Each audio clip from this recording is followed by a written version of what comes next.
Par conséquent, l'arrivée de troupes de cette soi-disant coalition dans la zone de conflit, en violation de ces principes, sera naturellement considérée comme une menace militaire récurrente, avec toutes les conséquences que cela implique, y compris la reconnaissance de ces forces comme cibles militaires légitimes.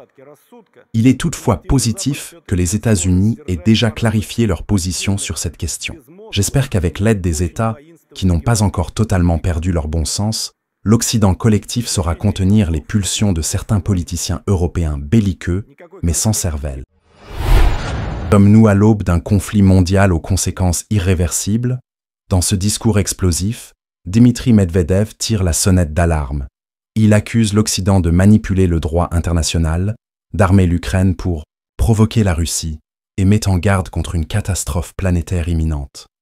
Il ne parle pas seulement de politique. Il parle d'occupation déguisée, de cibles militaires légitimes et d'un monde au bord du chaos. Pensez-vous que nous nous dirigeons vers une guerre totale? Ou est-ce une simple guerre des mots? Dites-le en commentaire. On veut connaître votre avis sans filtre. Et surtout, abonnez-vous dès maintenant pour ne rien rater des discours qui dérangent, des analyses interdites et des vérités que les médias ne veulent pas que vous entendiez. Je vous salue chaleureusement à ce 13e forum. C'est déjà la 13e fois que nous nous réunissons. Et cette année est spéciale, à la fois pour le monde et pour notre pays. Nous célébrons les 80 ans de la victoire dans la Grande Guerre patriotique, la défaite des pays de l'Axe par les États de la coalition anti-hitlérienne pendant la Seconde Guerre mondiale. Tout le monde sait aussi que c'est l'Union soviétique qui a joué un rôle décisif dans cette victoire écrasante, quoi qu'en disent certains aujourd'hui. Alors permettez-moi encore une fois de vous féliciter de tout cœur pour cette date symbolique. En général, le premier discours n'est pas court, alors je vous demande d'être patient. Les juristes aiment parler. Alors permettez-moi de m'arrêter maintenant sur des sujets liés non seulement à l'histoire d'il y a 80 ans, mais aussi, malheureusement, aux problèmes actuels. On voit de plus en plus clairement qu'on s'approche d'une ligne dangereuse, derrière laquelle se trouve peut-être ce qu'on appelle l'apocalypse ou une catastrophe mondiale. Vous connaissez peut-être le bulletin des scientifiques atomiques, tenu par l'Université de Chicago. Cette année, ils ont avancé l'aiguille de l'horloge de l'apocalypse d'1 seconde, indiquant qu'il ne reste plus que 89 secondes avant minuit. C'est très peu, surtout quand on pense que ce compte a commencé en 1947. Jamais l'humanité n'a été aussi proche de cette limite. C'est une métaphore bien connue, mais elle reste importante, car selon les experts, le monde est vraiment au bord d'une catastrophe globale. Ce qui pousse cette horloge, ce sont les guerres qui brûlent un peu partout, la tension entre puissances nucléaires et l'aggravation des problèmes mondiaux. Ces problèmes ne peuvent être résolus sans coopération constructive entre États. C'est pourquoi les organisateurs de ce forum ont décidé de consacrer cette séance plénière aux leçons du passé. Cette décision est très juste, cette année. Sans comprendre ces leçons, il est impossible d'avancer vers l'objectif principal de la communauté mondiale. Construire un avenir juste et sûr pour notre planète. Dans ce contexte, il est important de formuler une vision commune du rôle du droit. Nous sommes juristes, c'est notre mission. Je voudrais rappeler quelques leçons historiques importantes en lien avec des événements juridiques. Première leçon.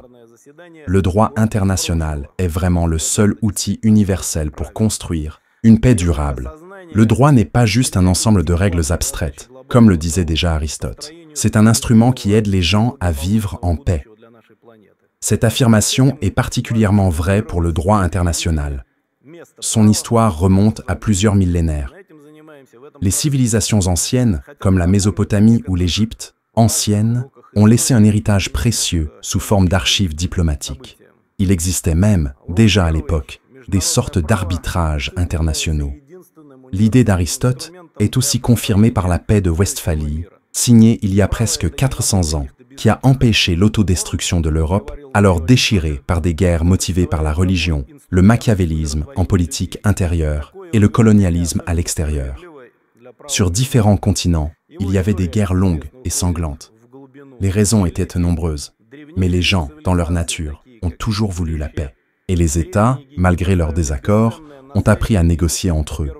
C'est de cette dynamique qu'est né le vrai droit international, qui a appris aux États à se parler en égaux, tout en restant différents. Même les régimes les plus fermés et rigides n'ont jamais complètement rejeté le droit international. Ils en parlaient à leur manière, en interprétaient les règles à leur façon, mais utilisaient tout de même le langage du droit international. C'est justement pour cela que le droit reste un outil efficace pour trouver un terrain d'entente, même là où d'autres institutions échouent, comme la morale, la culture ou la religion. Il y a une raison à cela. Le droit est né dans un environnement marqué par les conflits. L'histoire du droit est liée à l'histoire des guerres. Il a toujours absorbé à la fois les bases juridiques de la vie des peuples et les méthodes efficaces de dialogue entre eux. En réalité, c'est la guerre qui a donné naissance à toutes les étapes importantes du droit international. La paix de Westphalie, le système de Vienne et celui de Yalta dans les relations internationales. Dans cette douleur sont nées des idées précises, la souveraineté des États, la résolution pacifique des conflits, l'humanisme, le désarmement, la justice et les droits de l'homme. Il est probable que le nouvel ordre mondial reposera lui aussi sur les conséquences des conflits actuels et sur de nouveaux modèles juridiques proposés pour y répondre. Est-ce que le droit international a toujours été un outil pour organiser les relations entre les peuples? Les États peuvent-ils se développer sans ce droit? L'histoire connaît des exemples où certains empires n'en avaient pas besoin. C'était le cas, par exemple, quand l'Empire romain s'est développé autour de l'idée de Pax Romana, la paix imposée par Rome à l'ensemble du monde connu, Orbis Terrarum. Le droit romain, ou le jus gentium, était en réalité une branche du droit national ou privé, selon les points de vue, mais il ne connaissait pas les grands principes publics du droit international moderne, comme l'égalité souveraine entre États. Pourquoi j'en parle? Parce que l'idée de Pax Romana se retrouve encore aujourd'hui dans certaines visions du monde qui prétendent apporter la paix. Si l'on accepte ces idées comme vraies, cela signifie que l'humanité est condamnée à vivre constamment, en guerre, jusqu'à ce qu'un hégémon ne contrôle toute la planète ou ne soit lui-même détruit jusqu'à la base par un adversaire plus puissant. C'est d'ailleurs ce qui est arrivé à Rome à un moment donné. Ainsi, le rejet du droit international, le mépris de ses principes, qui ont littéralement été écrits avec le sang de générations entières, représente clairement une impasse pour le développement au XXIe siècle. Et, pour revenir aux éléments les plus importants de notre actualité, je voudrais souligner que cette prise de conscience commence à apparaître dans plusieurs pays.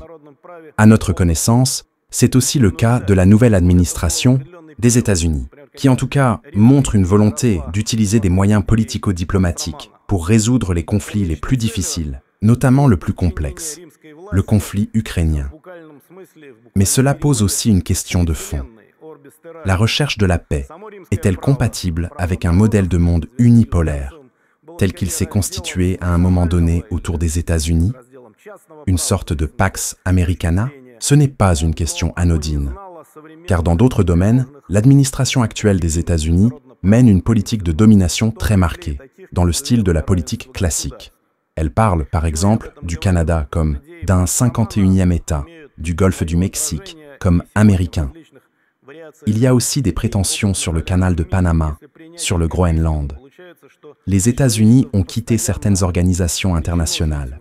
Il est même question, ne serait-ce qu'en débat, d'une possible sortie de l'Organisation des Nations Unies. Et pourtant, pour rétablir la confiance, par exemple dans les relations russo-américaines, il faut passer activement des contacts politiques et accords de principe à la création de mécanismes juridiques de coopération. C'est là toute la valeur du droit. D'ailleurs, c'est exactement ce dont il a été question hier, lors d'une conversation entre le président de la Russie, Vladimir Poutine, et le président des États-Unis, Donald Trump. Concernant la crise ukrainienne, qui est l'apogée d'un cap destructeur pris par l'OTAN, la construction d'une paix durable ne peut passer par un simple accord ponctuel, aussi populaire que soit cette idée. Il ne suffit pas d'un accord sur une serviette, comme celui discuté autrefois entre Staline et Churchill à la fin de la Seconde Guerre mondiale. Et je ne parle même pas des autres serviettes, comme celle de Macron dans le train. Ce ne sont pas les likes sur les réseaux sociaux qui peuvent refléter l'humeur des peuples. il ne suffit pas de négociation, il faut aussi élaborer des procédures de règlement pacifique des conflits.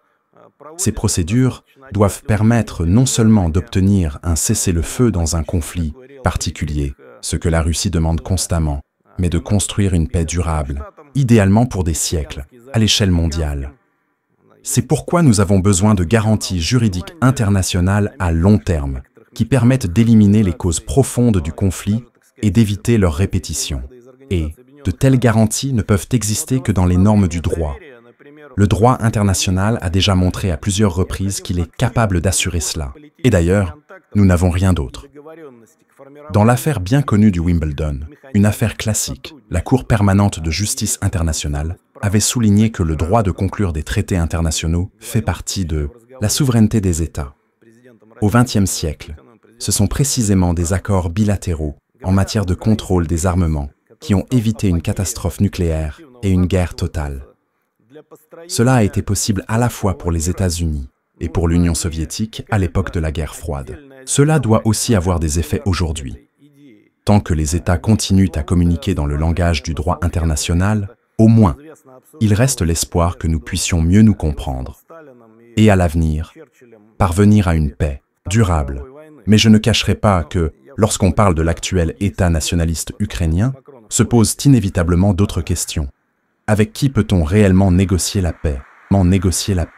Et pourquoi, quand on parle de la crise ukrainienne, Kiev est mentionné beaucoup moins souvent que l'Europe ou Washington? Et qu'en est-il de la souveraineté de cet État, quel que soit le jugement qu'on porte sur lui? La réponse à cela se trouve dans la deuxième leçon.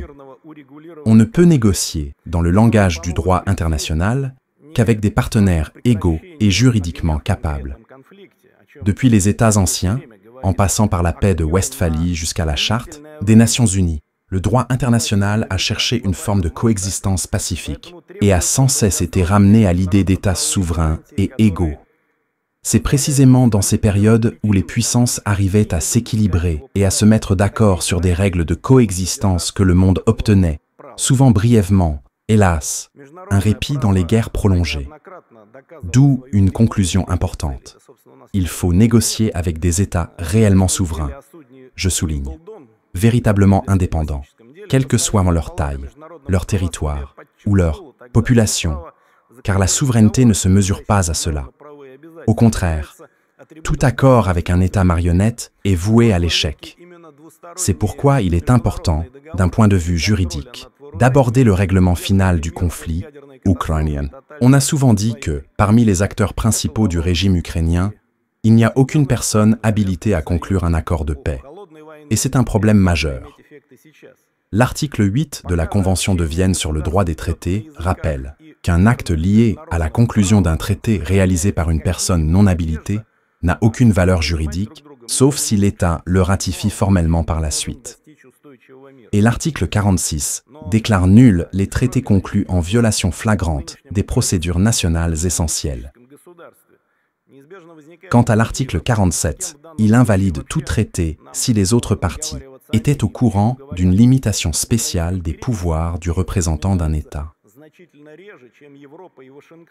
La pratique de la Cour internationale de justice a confirmé dans plusieurs affaires qu'un traité peut être invalidé si les procédures internes n'ont pas été respectées et que cela a été porté, d'une manière ou d'une autre, à la connaissance des autres parties. Ce sont, semble-t-il, des choses formelles, mais on ne peut pas les oublier aujourd'hui, car nous sommes dans une situation de crise profonde. Je parle des relations internationales. Sinon, dans des années ou des décennies, ceux qui veulent à nouveau faire passer leurs intérêts immédiats avant la stabilité ou renier les engagements pris, nous le rappellerons. Pour accentuer les choses, je vais dire clairement de quoi il s'agit.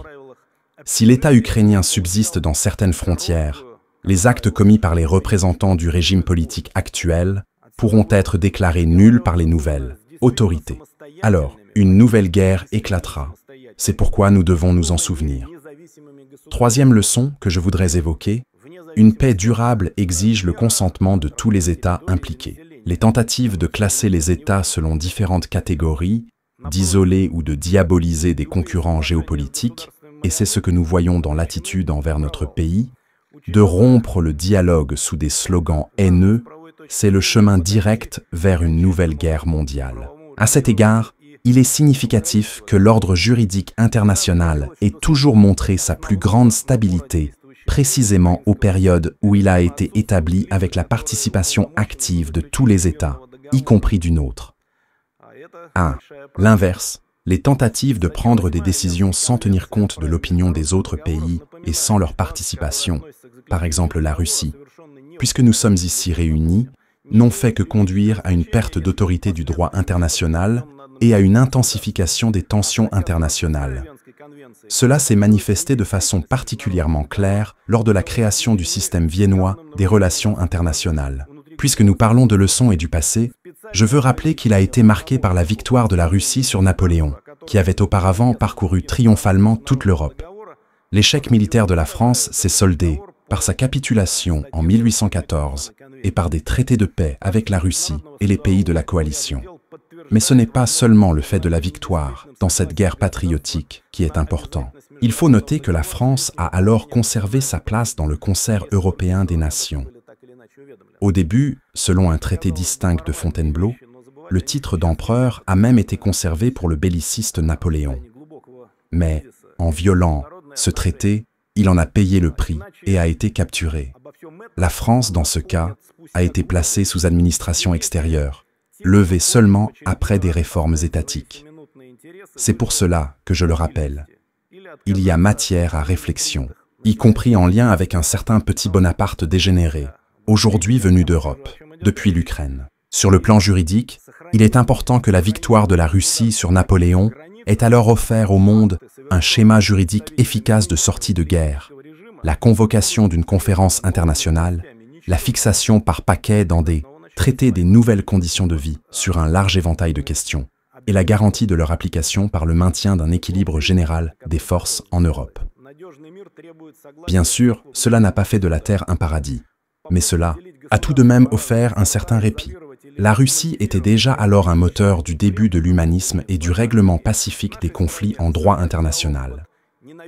L'aboutissement juridique de ce processus fut la systématisation du droit international humanitaire, des procédures, de règlement pacifique des différends et la création d'institutions encore actives aujourd'hui.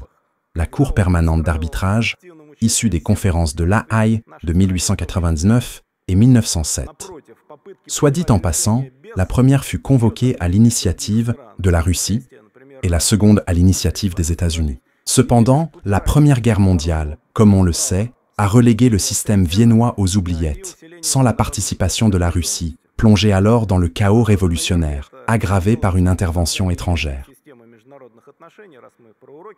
La Première Guerre mondiale s'est terminée par le traité de Versailles, qui comportait aussi ses lacunes. Personne ne s'est demandé comment organiser correctement les relations avec l'Allemagne. On n'a pas parlé des vraies causes de la guerre. C'est pourquoi le maréchal français, Ferdinand Foch, a un jour commenté ce traité, conclu avec une précision mathématique en disant « Ce n'est pas la paix, c'est un armistice pour 20 ans ». Voyez-vous pourquoi je cite cette phrase? Parce que nous sommes tous aujourd'hui dans une situation où ce qu'il faut, c'est la paix, comme le dit constamment le président Poutine, et non un simple cessez-le-feu. Seule la victoire des forces de la coalition anti-hitlérienne pendant la Seconde Guerre mondiale a donné à l'humanité une chance durement acquise de tirer les leçons du passé. Il en est résulté le système de Yalta et de Potsdam. Que peut-on en conclure? Il existe une approche efficace pour résoudre un conflit armé. La paix doit reposer sur des conditions qui conviennent, dans une certaine mesure, à toutes les parties concernées, car il n'existe pas de modèle parfait. Sinon, ce n'est qu'un cessez-le-feu qui sera utilisé pour reconstituer la machine militaire et reprendre les hostilités. En ce qui concerne le conflit ukrainien, je le dis clairement, l'Ukraine actuelle, que nous n'aimons vraiment pas, je parle du régime politique en place, a néanmoins une dernière chance de conserver, sous certaines conditions, une forme de souveraineté ou, disons, une personnalité juridique internationale et de trouver une voie vers un développement pacifique. La Russie l'a dit à plusieurs reprises, nous sommes prêts à des négociations sans conditions préalables, mais en tenant compte des réalités sur le terrain et des propositions qui ont été formulées. De telles négociations peuvent permettre d'aboutir à la paix. Mais il faut aussi se souvenir qu'un autre chemin existe pour le régime de Kiev, dont il a également été souvent question, celui de la capitulation inconditionnelle. Cette formule de paix existe aussi en droit international. Pour être franc, beaucoup de gens dans notre pays la préfèrent largement. Quatrième leçon que je voudrais évoquer. Le futur ordre mondial doit être fondé sur les principes du droit international consacrés lors de la création de l'Organisation des Nations Unies. À la veille du 80e anniversaire de l'ONU, un autre jalon important que nous célébrons, cette année on parle beaucoup de la crise que traverse cette organisation mondiale. On entend de plus en plus d'appels à sa réforme radicale et à une révision en profondeur de sa charte. Et ces appels reposent évidemment sur des bases réelles.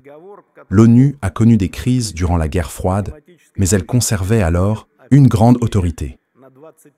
Ce n'est pas seulement dans la sphère de la politique étrangère que cela se joue, mais dans la société en général. Malgré l'opposition rigide entre les blocs, grâce aux efforts de l'organisation, des instruments essentiels ont été élaborés dans le domaine du contrôle des armements, y compris nucléaires. Et l'ONU a été l'ossature de ce système de relations internationales.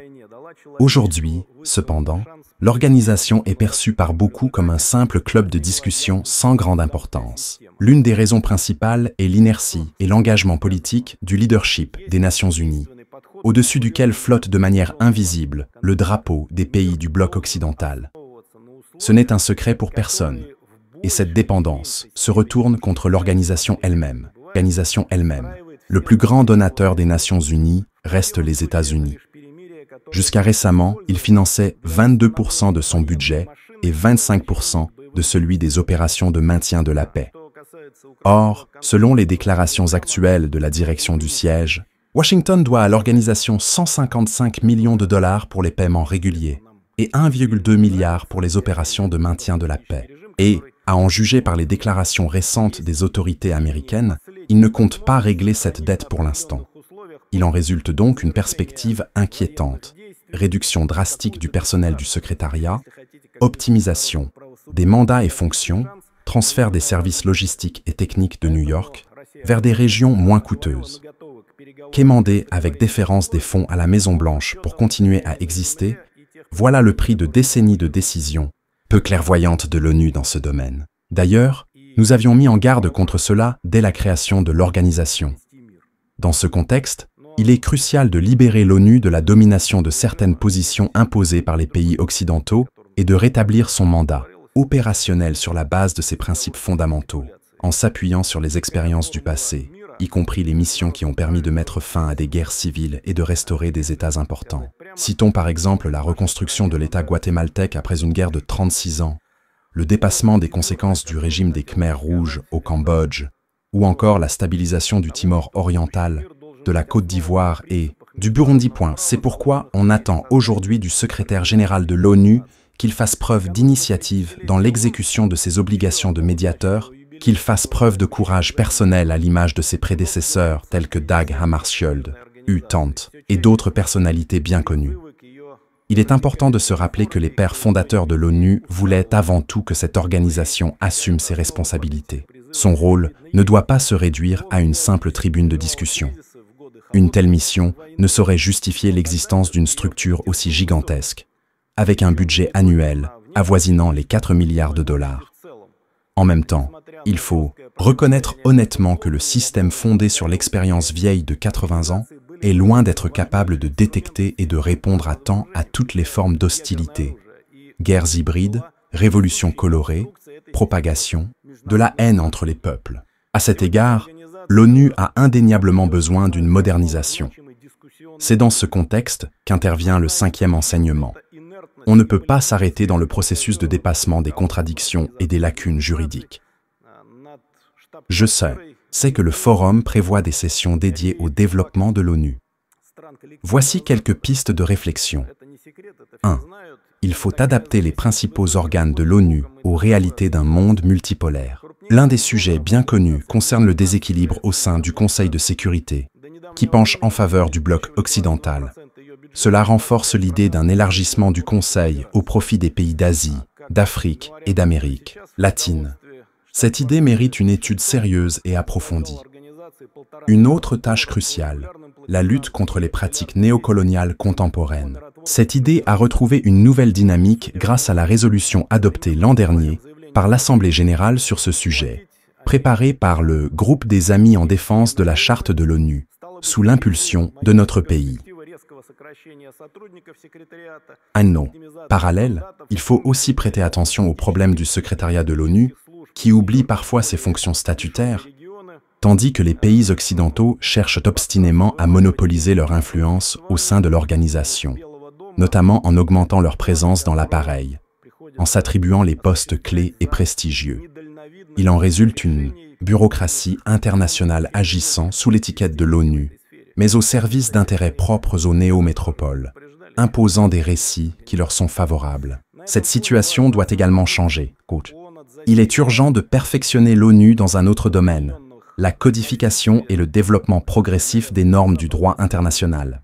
Bien que la Commission du droit international ait traité de nombreuses questions, les résultats restent modestes. La charte elle-même n'a été modifiée que quelques fois en 80 ans, et principalement pour élargir le nombre d'États représentés au Conseil de sécurité. Il faut donc repenser les fondements mêmes de la charte. Certains États interprètent ces principes d'une manière qui contredit leurs intentions originelles. Il est nécessaire de clarifier l'application des principes fondamentaux du droit international, tels que l'intégrité territoriale, l'égalité des droits, l'autodétermination des peuples et la non-ingérence dans les affaires internes des États. Je rappelle que dans son avis sur la déclaration d'indépendance du Kosovo, la Cour internationale de justice n'a pas été capable de répondre clairement à la question de l'Assemblée générale sur la hiérarchie entre ces principes. Elle a également évité de se prononcer sur les conséquences juridiques de cette déclaration. Il est également impératif de définir les limites du recours à la force dans le cadre du droit à la légitime défense prévu à l'article 51 de la Charte. Nous en avons déjà parlé ici même, il y a tout juste un an. Il faut aussi ouvrir un large débat sur les conditions d'usage de la force dans le cadre d'une interprétation élargie des mesures préventives. Enfin, troisième point, il est nécessaire de créer une nouvelle génération de mécanismes de surveillance et d'alerte précoce des conflits armés, en tirant les leçons des crises actuelles. Il est nécessaire de tirer de toutes les tragédies une typologie des signaux d'alerte, tels que l'augmentation des livraisons d'armes, le durcissement de la rhétorique conflictuelle, l'adoption de lois discriminatoires, la croissance du financement étranger d'activités politiques. Ces pratiques sont activement reprises par les forces politiques des pays du soi-disant milliard doré. L'identification de telles circonstances doit constituer un signal d'alarme et activer des mécanismes de réponse. Quatrièmement, et enfin sur ce sujet, il faut élaborer, dans le système des relations financières internationales, des garanties limitant le financement des conflits armés ou du terrorisme. Des procédures objectives de compliance ou de due diligence doivent être mises en œuvre, non seulement pour les opérateurs économiques privés, ce qui se fait déjà avec succès, mais aussi pour les flux financiers publics internationaux. Ce sujet est aujourd'hui tout à fait d'actualité.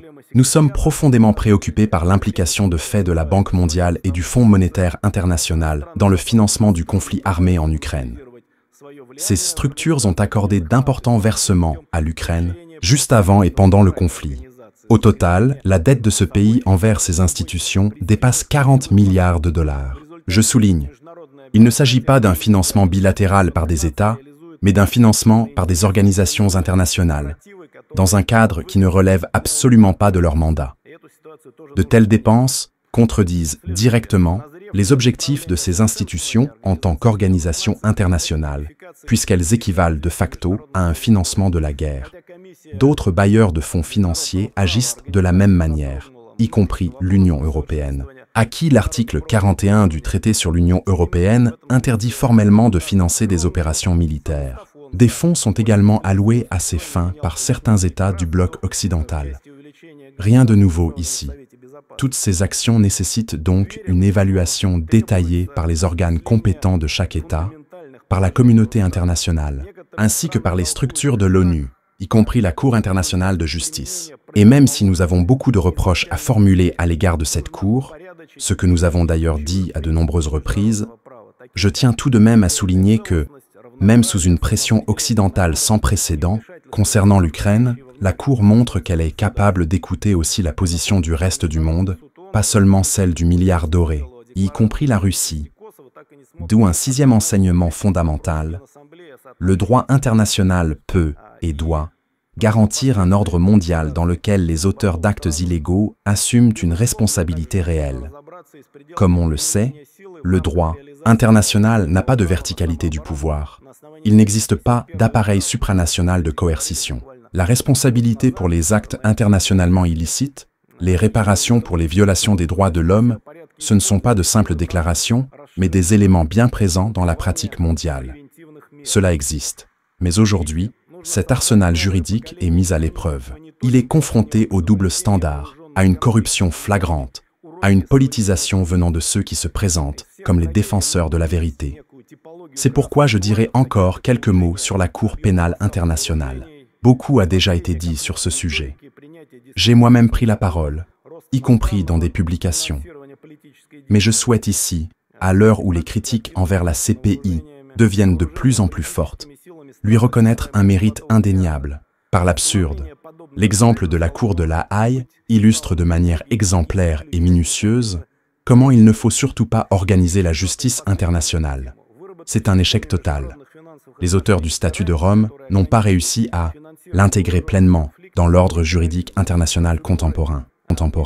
L'article 21 du statut le referme sur lui-même, sans reconnaître ce que tout le monde souligne, la primauté de la charte de l'ONU, ni le mandat exclusif du Conseil de sécurité sur de nombreuses questions. Les conséquences ont été désastreuses. Premièrement, la CPI a montré ce qu'il arrive aux institutions qui violent le principe d'égalité souveraine des États membres de l'ONU. Elle s'est transformée, de manière systémique, en instrument de répression néocoloniale. Je rappelle qu'en tous les ans d'existence de cette Cour, aucun Européen ni Nord-Américain n'y a été poursuivi. Aucun. En revanche, ce tribunal misérable de La Haye ignore avec obstination les exactions de masse commises par les forces de l'OTAN, partout où elles posent le pied. Sur le plan technique, la CPI semble avoir oublié qu'elle est strictement liée aux normes du droit international concernant la compétence juridictionnelle et les immunités souveraines. En tant que sujet secondaire du droit international, je le souligne, secondaire, cette Cour est limitée par les maximes juridiques bien connues, comme nemo dat quod non habet, nul ne peut donner ce qu'il n'a pas, et pacta tertis nec, nocent nec pro sein. Les traités ne nuisent, ni ne profitent au tiers. Elle ne peut donc ni transmettre plus de pouvoir qu'elle n'en détient, ni imposer d'obligations à des tiers. Et tout le monde le comprend parfaitement. Il faut donc être beaucoup plus prudent avec l'usage du mot « international ». Cela a permis à la Cour pénale de jouer sur les mots et de se construire l'image d'un organe agissant au nom de toute la communauté mondiale. Mais c'est un mensonge. Le statut de Rome ne couvre même pas les 2/3 des membres de l'ONU.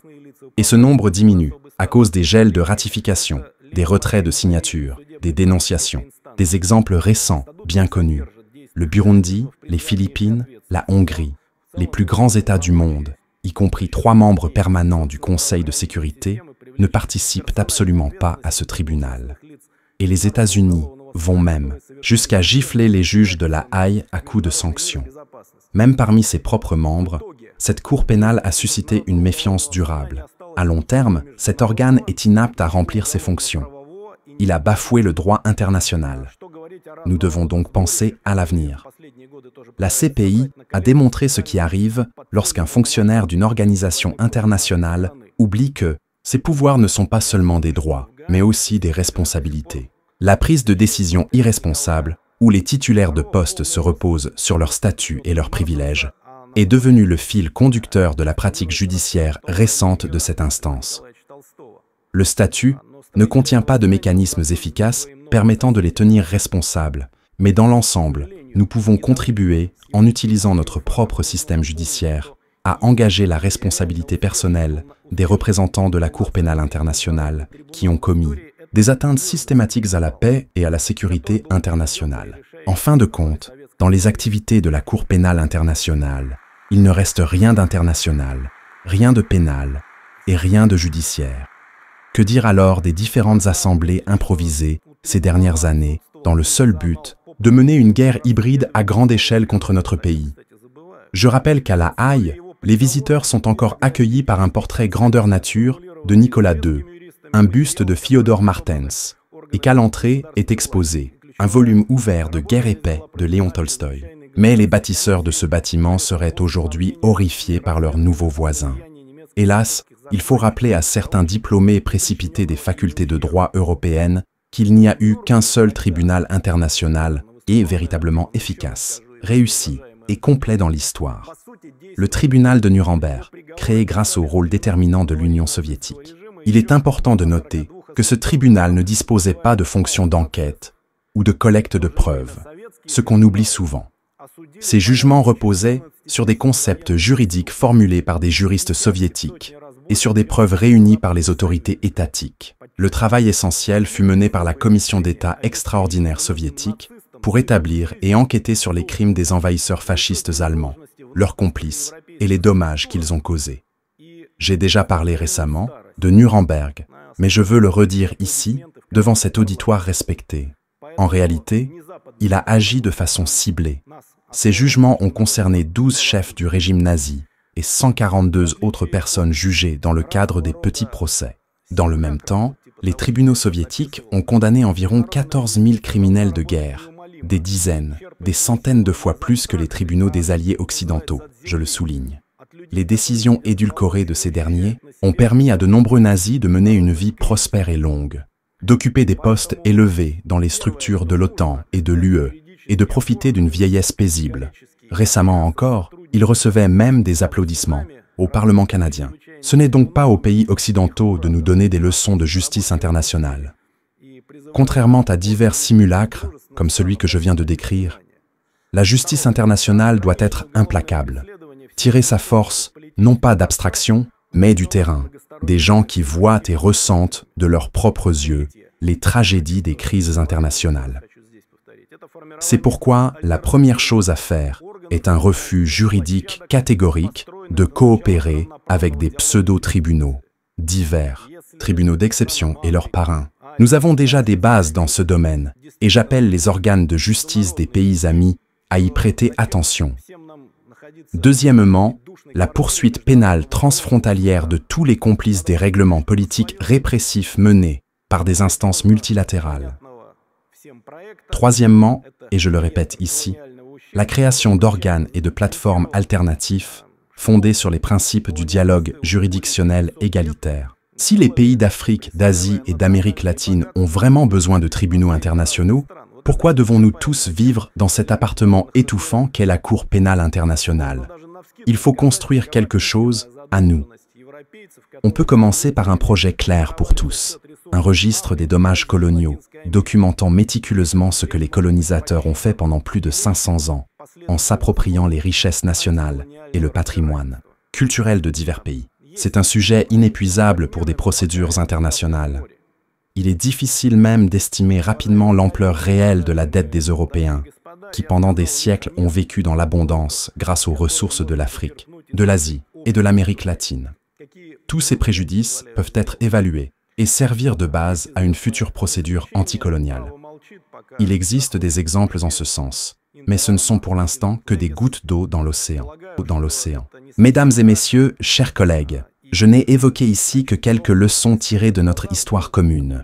Quelles conclusions peut-on en tirer? Il y a un adage bien connu. Le droit se tait lorsque les canons grondent. Inter arma silent lege. Je pense que ce n'est pas tout à fait vrai. Il y a exactement 400 ans, le célèbre traité de Hugo Grotius de Jure Belli ac Pacis, du droit de la guerre et de la paix, fut publié. Ces idées, selon lesquelles le droit doit s'appliquer même en période de conflit armé, restent d'actualité aujourd'hui. Elles sont incarnées dans les notions de jus in bello. Sur la base des leçons du passé, le droit international doit être complété par un ensemble cohérent de règles sur le retour à la paix, ou en latin, jus post bellum. Cependant, ni dans le droit international, ni dans la doctrine, il n'existe d'approche cohérente sur les paramètres juridiques de la fin des conflits armés. C'est pourquoi, en s'appuyant sur des principes éprouvés, il convient de formuler ce qui peut devenir la base d'une nouvelle régulation internationale post-conflit. Première condition, une paix durable. Et cela ne signifie pas simplement l'arrêt momentané des hostilités. Le droit international doit garantir des mécanismes efficaces contre le revanchisme, la militarisation, la radicalisation, l'ingérence étrangère, l'expansion des blocs militaires et la répétition des pratiques ayant mené au conflit. Deuxième condition, les droits de l'homme comme critère principal de la qualité du règlement du conflit. Le succès d'un règlement pacifique ne se mesure pas en territoire ou en ressources, mais par la qualité de vie des populations dans la phase post-conflit. Dans le contexte de l'opération militaire spéciale, la réunification de notre pays avec la Novorossia constitue la forme suprême de consentement de l'État à assumer la responsabilité du bien-être de ses compatriotes, habitants des territoires historiquement russes. Troisième condition, le regard tourné vers l'avenir. La restauration de la confiance mutuelle entre les parties au conflit à tous les niveaux, des citoyens ordinaires jusqu'aux dirigeants politiques. Je comprends combien ce processus est difficile et douloureux, mais il est indispensable. Et dans le contexte de la crise ukrainienne, il est important de stopper non seulement la dégradation des institutions politiques et de l'État, mais aussi la division de l'Église, par exemple de l'Église orthodoxe russe, les poursuites pénales contre les membres du clergé, l'imposition d'un agenda politique aux croyants et, enfin, de lever l'interdiction d'activité de l'Église orthodoxe ukrainienne. Quatrièmement, tous les États impliqués, d'une manière ou d'une autre, dans le conflit doivent respecter l'obligation de ne pas faire obstacle au règlement pacifique. La pratique actuelle, la réalité contemporaine, nous montre constamment des exemples. Les actions de responsables étrangers, comme l'ancien Premier ministre britannique Johnson, accusé d'avoir poussé délibérément à une escalade militaire, doivent être considérées comme de l'incitation à la guerre et entraîner une responsabilité personnelle de ces individus, ainsi qu'une responsabilité juridique internationale de leurs États. Et d'autres exemples, comme Starmer, Macron ou Scholz, avec leur propagande belliqueuse effrénée, ne sont guère meilleurs. Dans le même temps, le règlement du conflit est impossible sans une redistribution active des ressources.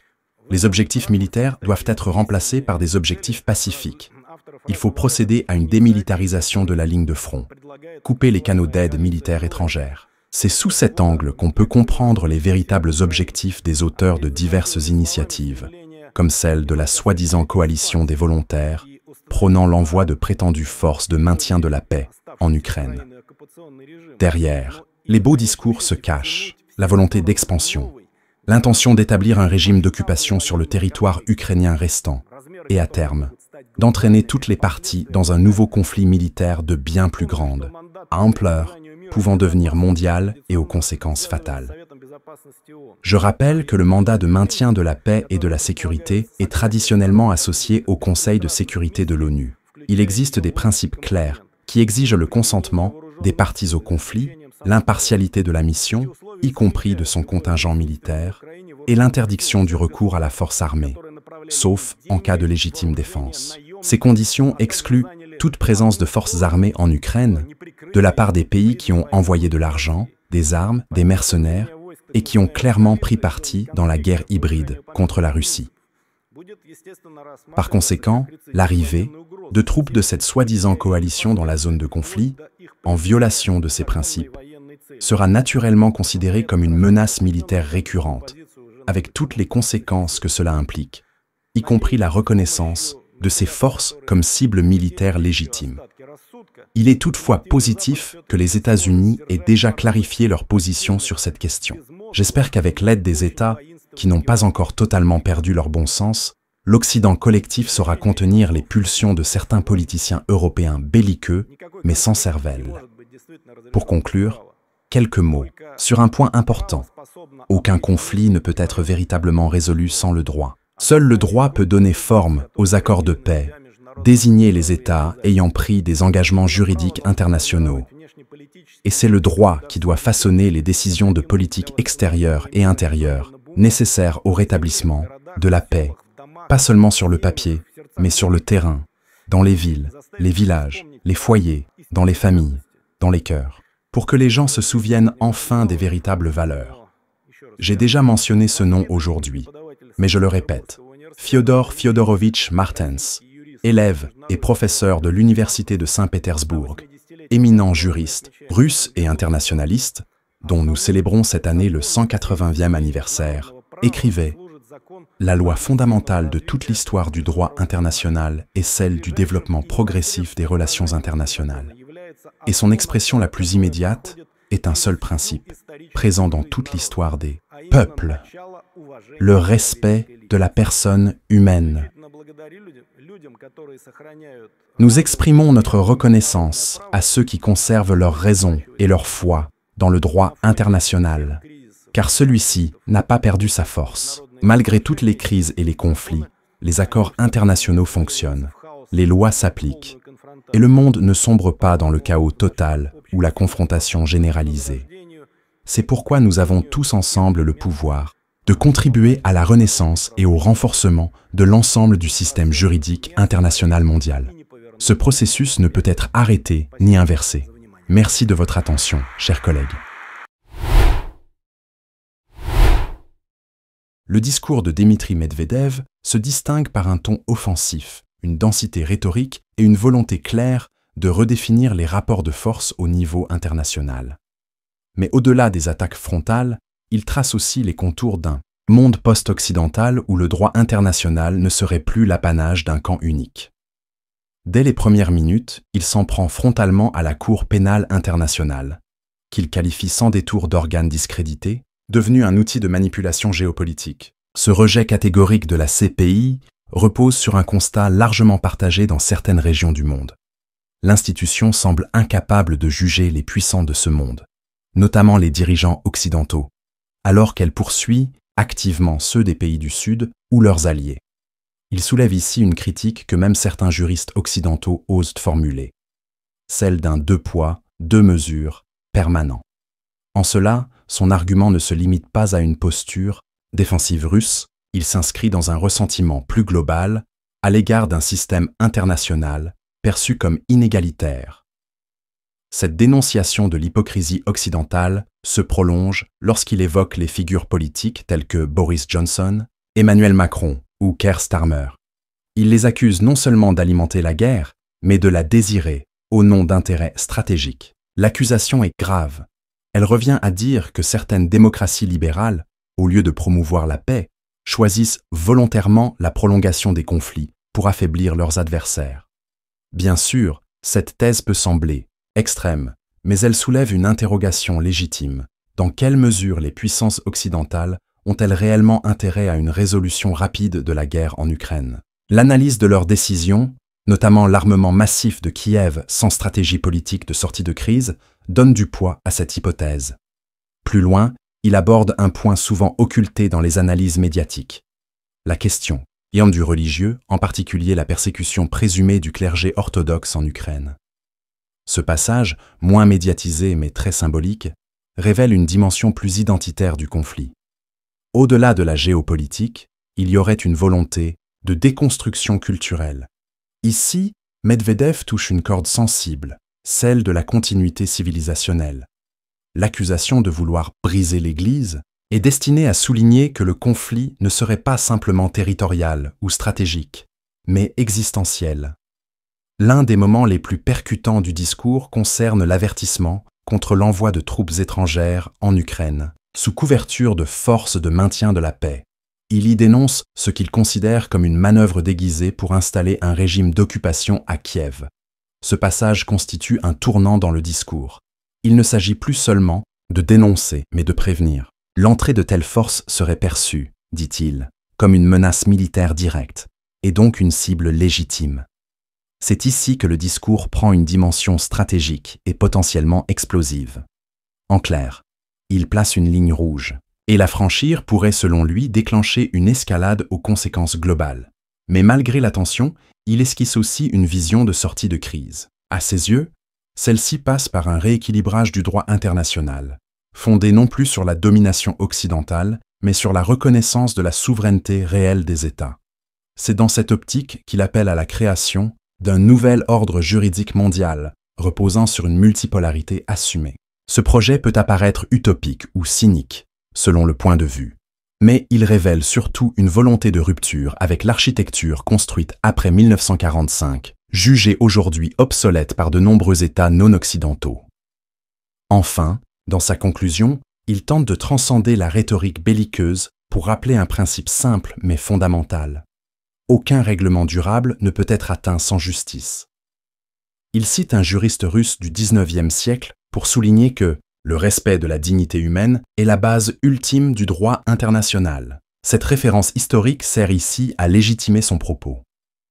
En se réclamant d'une tradition juridique, il cherche à démontrer que son projet n'est pas une dérive autoritaire, mais une tentative de refonder un équilibre perdu. En somme, derrière la brutalité du ton, le discours de Medvedev soulève des questions de fond. Peut-on encore croire à un droit international neutre? Qui a le droit d'imposer la paix? Et surtout, à quel prix?